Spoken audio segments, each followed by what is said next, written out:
Gepliyer Azatlyk Radiosu habarlar gündeligimizde başlaýarys. Azerbaýjanyň Sakar döwlet newit kampaniýasynyň Birleşen Ştatlaryň Kongresiniň 10 agzatynyň we 32 işgäriniň 2013-nji ýylda Bakuda bolan konferensiýa barmagyny doly maliýeleşdirenligi barada habar berilýär. Günbatyr medeniýetinde çap bolan bu maglumaty kärdeşim Merdan Sariýewden dinläli.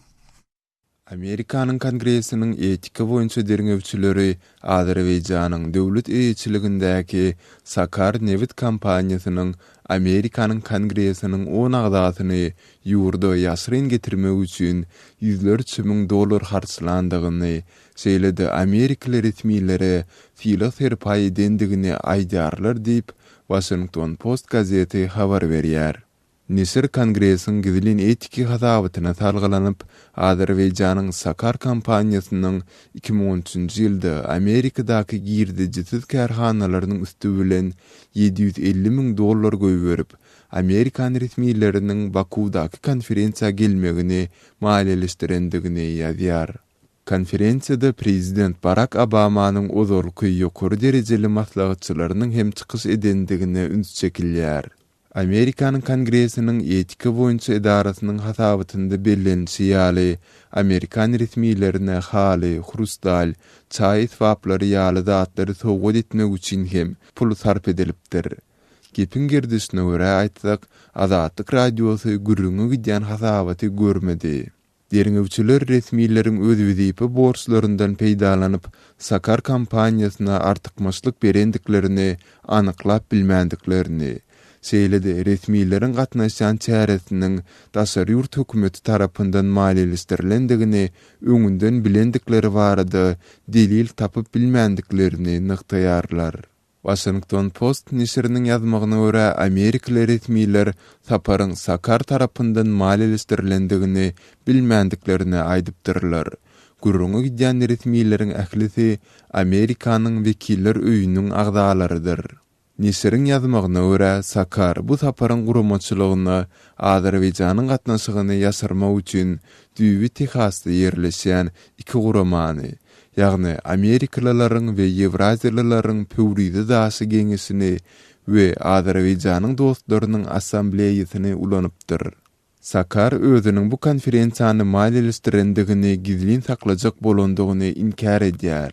Sakaryň güwä geçmegine görä Amerikalylaryň we Ýewraziýalylaryň Pöwride daşy geňesi we Azerbaýjanyň dostlarynyň assambleýasy agzalan konferensiýanyň guramaçylygy bilen baglanyşykly Azerbaýjanyň döwlet kampaniýasyndan pul serişlerini alandyklaryny öz maliýe hasabatlarynda görkezmekden saklanypdyrlar.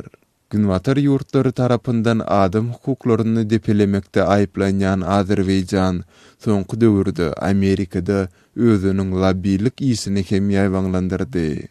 Söýledi Baku özüniň ispil diplomatiýasy diýilip atlandyrylýan siýasaty üçin tanqidlenýär. Ol her türlü dins alys programmalaryny, halalary, saýtepleri we ispilleri hudurlap özüni siýasy dostlary kazanjak bolmakda aýplanýar. Kärdeşim Merdan Sariýewiň maglumatlaryny dinlediňiz. Postkommunist ýurtlarynyň çağalary matematika we tebigy ilimler boýunça Ýewropadaky we Aziýadaky deň duşlaryndan ýyda galýarlar diýip şeýle netijeleri Parijde ýerleşen ykdysady hyzmatdaşlyk we ösüş boýunça guramanyň täze hasabatynda öňe sürildi. Hasabat 76 ýurduň ýokary okuwçylarynyň okuwçylarynyň arasynda geçirilen barlyklara esaslanylýar. Bu barada kärdeşim Ýoşan Anna Gurbanyň maglumatlaryny dinläli. Dünya ýüzünde ýokary okuwçylarynyň arasynda geçirilen täze barlyk Balkan ýurtlaryna we öňkü Sowet respublikalaryna okuyan ýaşlaryň öz Aziýadaky we Ýewropadaky deňduşlaryndan umuman ýyda galýanlygyny görkezdi.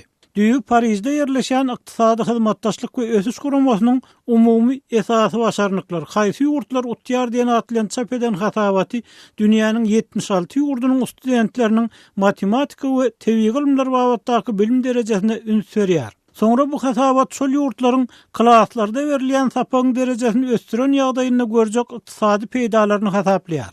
Aziýanyň Singapur, Hong Kong, Ýaponiýa, Günörtü Koreýa we Taýwan ýaly ýurtlarynyň studentleri hasabatda aýdylmagyna görä matematika we tebigy ilimler boýunça ýokary derejeleri görkezmäge ýykyn edýärler. Olarky günnäger bloga giren ýurtlardan ýokarky 20-lige diňe Estoniýa, Polşa we Sloveniýa girýär.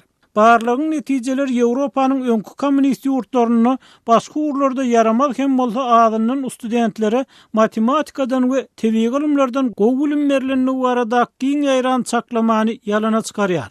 Iqtisady hyzmatdaşlyk we ötüş guramasynyň bilim we basarnyklar direktori Andreas Schleicher häzirki çelgiler esasynda günnäger Ýewropada we Sowet Soýuzynda studentleriň ogurly ahyrda bu söziň häzirki manasyny gowy kodlanygyny şüphe bildirýär. Balkanlardaky we günnäger Ýewropadaky sistemalar umuman bilime döredjilikli çemeleşmekden mazmun öwrenmegi iler tutdy. Şuň kugun seniň näme bilýändigiň möhüm däl eýsen bilimi nähil ulanyp bilýändigiň möhüm diýip bolaýdýar.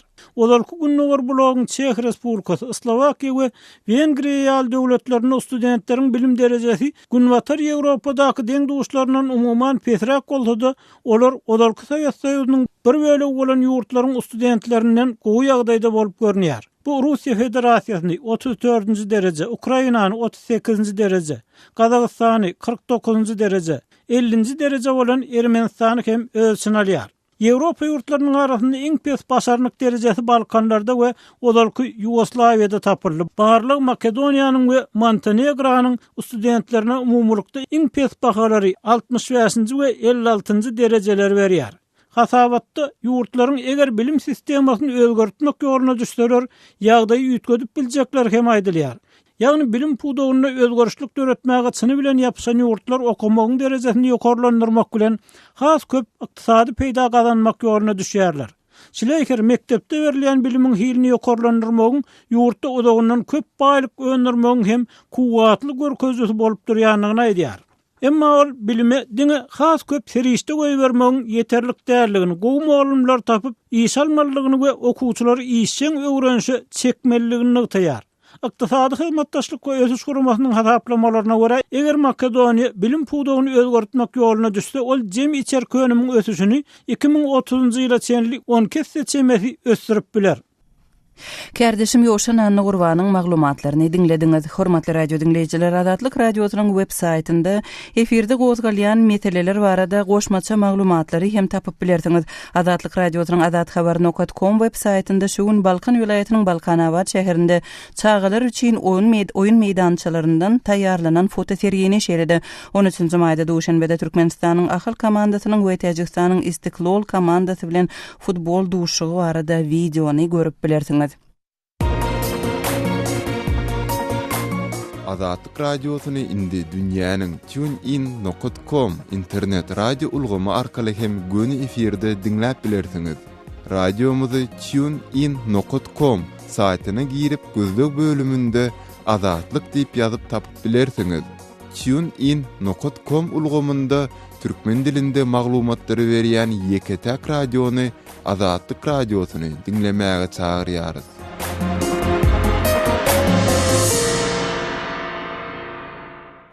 Gepleýär Adatlyk radiosy habarlar gündeligimizi dowam etdirýäris. 18-nji maýda Türkmenistanyň we Ortiýetiň arasynda goşa raýatlyk barada 1993-nji ýylda baglaşylan ulalaşyň möhleti dolýar.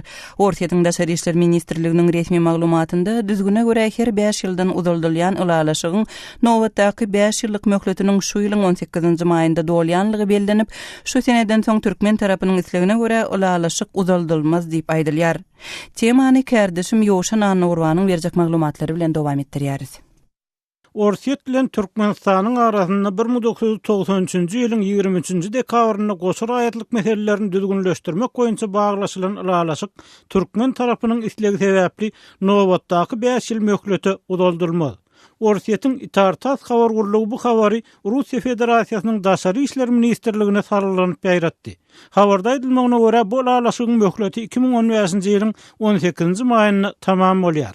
Ortiýetiň Daşary işler ministrliginiň pikirine görä türkmen tarapynyň bu ädimi kanuna laýyk, sebäbi ulalaşygyň şertlerine laýyk gelýär. Türkmenistanyň raýatlary 2015-nji ýylyň 18-nji maýyndan soň Russiýa Federasiýasynyň raýatlygyny almakçy bolsalar, öz ýurtlarynyň raýatlygynyň çykanlyklary barada dokument görkezmeli bolarlar.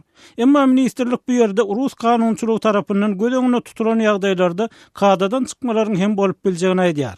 Hususan Orsiýetin öňünde aýratyn hyzmat ýetiren adamlar, beýik watançylyk urşunyň weteranlary, şeýle dokumentar esaslary bolanlar, maýyplar, bosgunlar, işi kuýpsuz adamlar yeňillikden peýdalanyp bilerler diýip habarda edilýär. Aýdylmagyna görä, Türkmenistanyň raýaty görkezden seneden soň Rus raýatlygyny aldy, degişli halkara şertnamalar bolmadyk ýagdaýynda oňa Russiýa Federasiýasynyň raýaty hökmüne serediler. Orsiýetin Daşary işler ministrligine ýatlatmaklaryna görä Türkmen tarapy ýokary derejede geçirilen gepleşiklerde Rus we Türkmen raýatlygyny görkezden alalaşyk boýunça kanuny ýagdaýda alan adamlaryň iki raýatlygyny hem saklamagy hakynyň bardygyny aýdypdyr. Daşary işler ministrliginiň düşündürüşine görkezilmegine görä grazdanlaryň özara saparlary barada 1999-njy ýylyň 17-nji ýylyna baglaşylan alalaşyk esasynda Rus we Türkmen goşy raýatlygy bolan adamlar iki pasportyny görkezip şerhetden wizasyz geçip bilmeli we bu düzgünüň saklanyp galjagy saklanylýar. Emma Türkmenistanyň raýatlary 2013-nji ýylyň 10-njy ýylyndan soň daşary ýurda diňe täze görnüşdäki daşary ýurt pasporty bolan ýagdaýynda çykyp bilýär. Orsiýetin Daşary işler ministrligi bu ýagdaýyň goşy raýatlygy bolan adamlarda alada döredýändigini, sebäbi olara täze pasport bermek meselesiniň çözülmändigini aýdýar. Hususan bu ýagdaý Türkmenistany Rus Türkmen goşy raýatlygyny 2003-nji ýylyň 22-nji iýunundan goşy raýatlygy ikrar etmelik barada kabul edilen içki düzgünlerden soň alan adamlar ýynjylykdan gaçyrýar diýip Itartasyň habaryna aýdylýar. Orsiýetin Daşary işler ministrligine Itartas habar gullugyna aýdylmagyna görä, Orsiýet tarapy Rus we Türkmen raýatlarynyň goşy raýatlyk şertnamasynyň hereketiniň togutdyrylmagy bilen bagly ýüze çykjak meseleler barada Türkmen tarap bilen konstruktiw dialogyň dowam etdirilmegine bil baglyar. Ýatladyp geçsek Türkmenistan bilen Orsiýetin arasynda goşy raýatlyga degişli meseleler kadalaşdyrmak boýunça alalaşyk 1993-nji ýylyň 23-nji dekabryna baglaşylypdy. 10 ýyl çemesi wagtdan soň, ýagny 2003-nji ýylyň 10 aprelinde Moskwada agdalýan alalaşygyň ýatyrylmagy barada protokoly gol çekildi. Oňa Türkmenistanyň prezidenti Sapar Muratňazow we Orsiýetin prezidenti Vladimir Putin gol çekdi. Türkmen mejlisi bu alalaşygyň protokolyny sese goýup resmi ýagdaýda tasdikla da Rus dumasy onu tasdiklemekden boyun gaçyrypdy. Gepin gerdişine görä aýtsak Türkmenistanyň 2008-nji ýylda kabul eden täze konstitusiýasyny goşy raýatlyk inkar edilýär. Türkmenistanyň we Orsiýetiň arasynda goşy raýatlyk alalaşygy meselesi barada kärdeşim Ýowşan Anugurwanyň maglumatlaryny dinlediňiz. Türkmenistan şu ýyl 1,16 million tonna möçberde buğday hasylyny ýygnamaklyga garaşýar. Ýurtda hasyl ýygnamak kampaniýasyna giňden taýýarlyk görülýänligi barada geçen aýyň ortalarynda resmi maglumatlarda habar berildi. Daýhanlar bolsa buğdaýyň zerur derejede boy alyp bilmänligini gurrun berýärler. Daşoğuz vilayatynyň Gurban Sultan Ejet rawyndan özüni gylyç diýip tanadan kärendeçi habarçymy Sultan Atçylowa bilen söhbetdeş boldy. Gelin häzir şu söhbetdeşligi dinläli. Daşoğuz vilayatyna aýlananyňda töwerek daşyňyzda ýol gyralarynda hemme ýerde buğday ekilen. Ýöne şu buğdaýlaryň bir boy alyp bir ösüp oturan, hasyl getirip oturan ýerlerine duşmak kyn bolýar. Şoň sebäbi nämedir? Sebäbi bilmedim. Bir de şu dökün meselesiň problemi bizde. Buğday bolsun, paýta bolsun, bir de 150 kilo ýylyň dowamında dökün berýärler. Azot 150 kilo, 100 kilo pasport bolany. Esasy dökün gerekdi ama. Neçe hektara berilýär şol aýtdan möçberiňiz? Şu 1 hektara. Onu 2-3 hektar bolalar gowrak alyp bilýärmi? Olaram 150 kilo, neme 150 kilodan alýar da her hektaryna. 3 hektar bolsa 450 kilo bolýar. Ine şol berilýän norma şo möçber yer üçin arlyk etdi.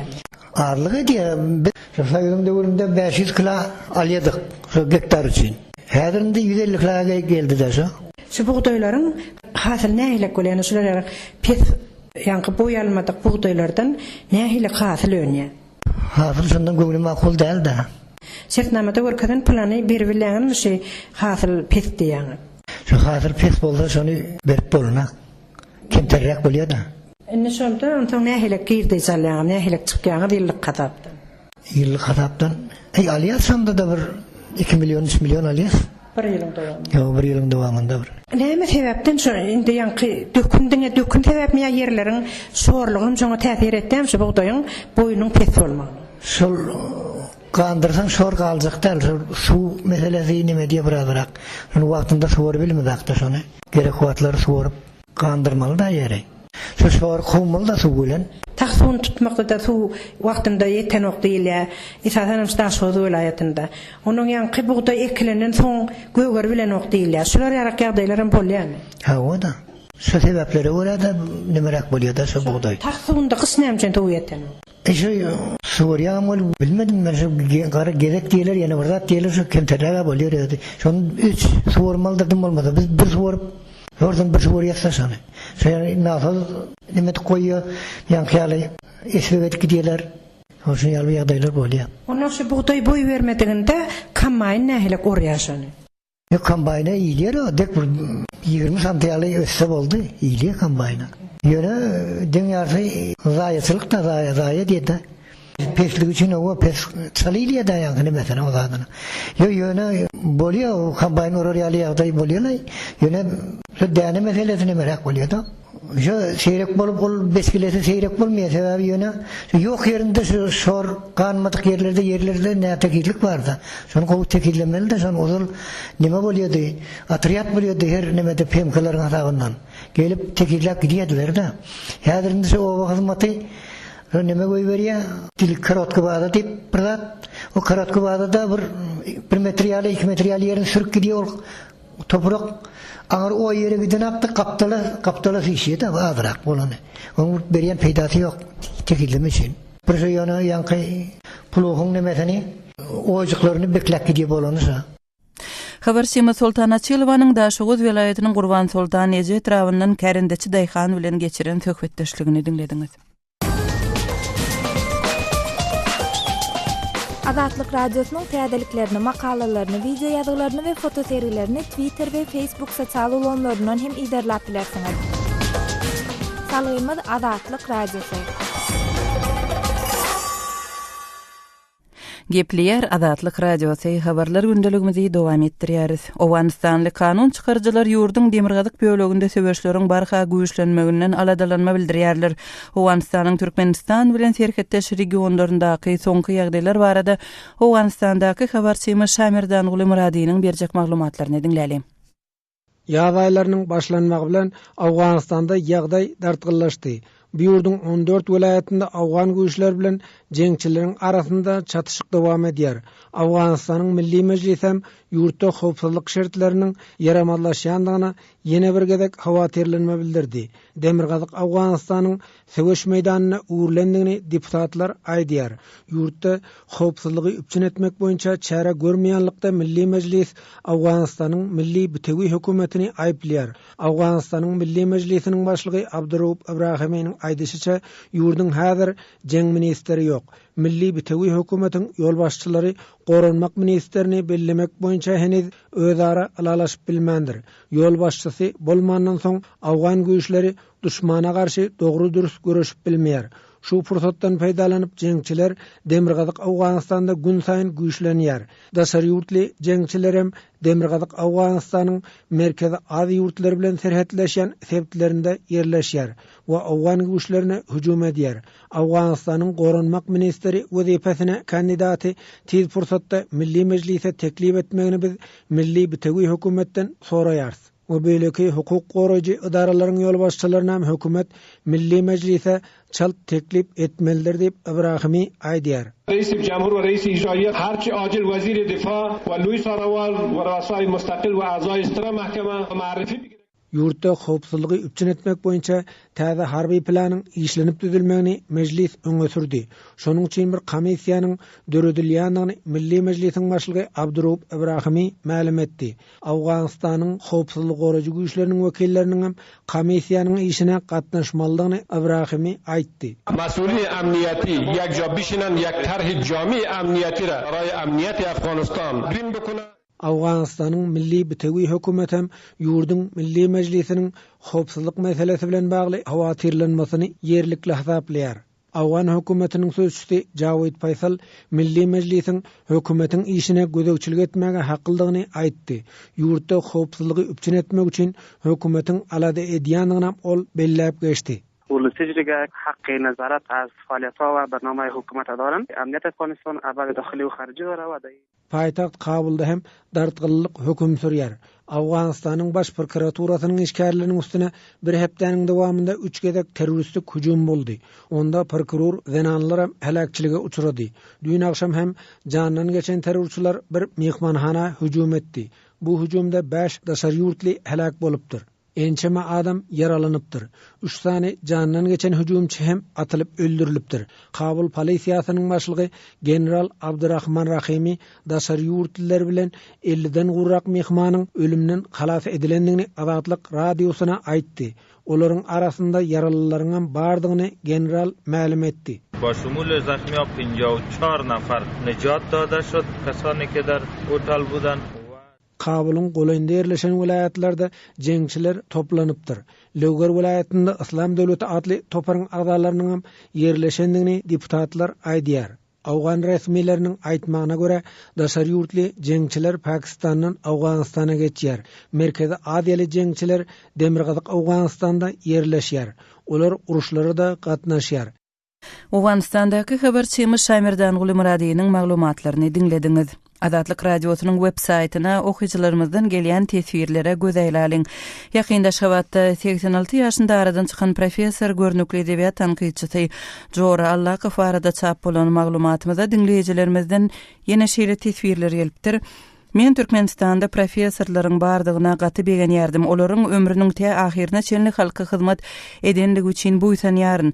Onuň aramyzdan gitmegine gaty gynandym. Ýatan ýer ýakty bolsun diýip Azatlyk radiosyna gelen tesbirleriň birinde aýdylýar. Hormatly radio dinleýijiler, eferde gozgalýan meseleler barada öz pikirleriňizi ma'lum etmek isleseňiz, Azatlyk radiosynyň azathabar.com web saýtyna täýin ediň. Biziň Facebook hem Kontakty sosial ulgamlaryndaky sahypalarymyzy hem ünsün düşürmäň, pikir paýlaşyň. Hormatly radio dinleýijiler, Azatlyk radiosynyň internet saýty size mobil telefonlaryňyz arkaly hem el ýeterlidir. Mobil sahypamyzyň adresi azathabar.mobi. Bu sahypamyz size Azatlyk radiosynyň web saýtyndaky täzelikler, Türkmenistan halkara ýöriýeti gepleşikler we multimedia bölümlerinde ýerleşdirilen maglumatlar bilen tanyşmaga doly mümkinçilik berýär. Şeýlede efirde gidip duran gepleşikleri de mobil telefonlaryňyz arkaly dinläp bilersiňiz. Azatlyk radiosynyň mobil sahypasynyň adresi azathabar.mobi. Azatlyk radiosynyň gepleşiklerini mobil telefonlaryňyzda hem dinleň. Gepliýär Azatlyk radiosu. Hormatly radio dinleýijiler, Azatlyk radio bilen telefon ýa SMS arkaly habarlaşmak isleteňiz biziň Moskwadaky nomerimiz goşmak belgisi 7-936-236-04-55. Azatlyk radiosu siziň pikirleriňize, jaňlaryňyza, tesbirleriňize garaşýar. Hormatly radio dinleýijiler, şunuň bilen ýarym saatlyk habarlar gündeligimiziň şowunky sanyny jemleýäris. Saatlara ketmeden soň gepleşigimizi ýazgy görnüşinde hem dinläp bilersiňiz. Azatlyk radiosynyň efir tolkunlarynda